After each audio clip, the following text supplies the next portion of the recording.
Dr. Suzanne Hetz, and in this video I want to talk with you about 3 mistakes that will get you bitten when working with dog aggression problems. Likely the most common behavior problem that trainers, behaviorists, and behavior consultants face is dog aggression. Going into an owner's home or meeting a dog at your office or training facility that has a history of biting or snapping at people, or even just one person, can be a scary proposition.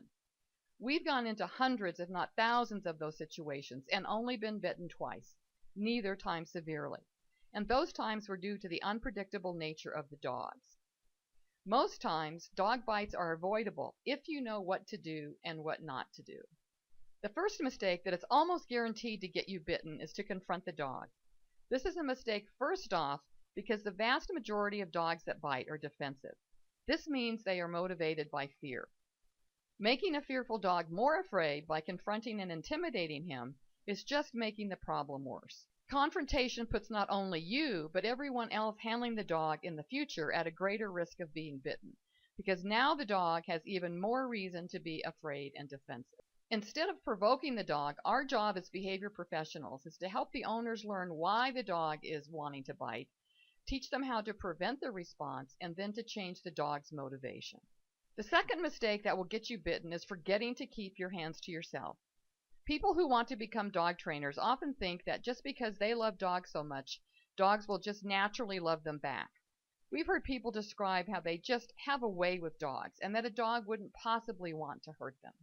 Even seasoned professionals who know how dangerous it is to reach out and touch a dog with a history of aggression can get on automatic pilot and become distracted while talking to the owners, and without even thinking about it, put a hand down on the dog's head if he is nearby. Being around a dog that is likely to bite requires constant attention and focus on the dog's body language and behavior. And that includes getting in the habit of keeping your hands in your pockets, in your lap, or anywhere other than reaching out for the dog. Any contact with the dog during a training or consulting appointment should be well thought out and part of a planned behavior modification or assessment opportunity. It's the distracted, unconscious reach out and touch to pet him that is most likely to result in a bite. And that's an example of blockheaded thinking.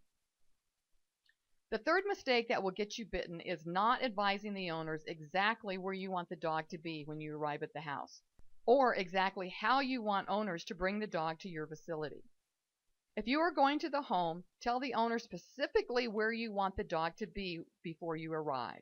On a leash, outside in the backyard, confined in a room, or even free to greet you at the door if you think that's a safe possibility. If the dog is coming to you, chances are the dog will likely be on leash. But we know of situations where owners have just opened up the car door and allowed the dog to bound out, almost biting staff who were there to meet them.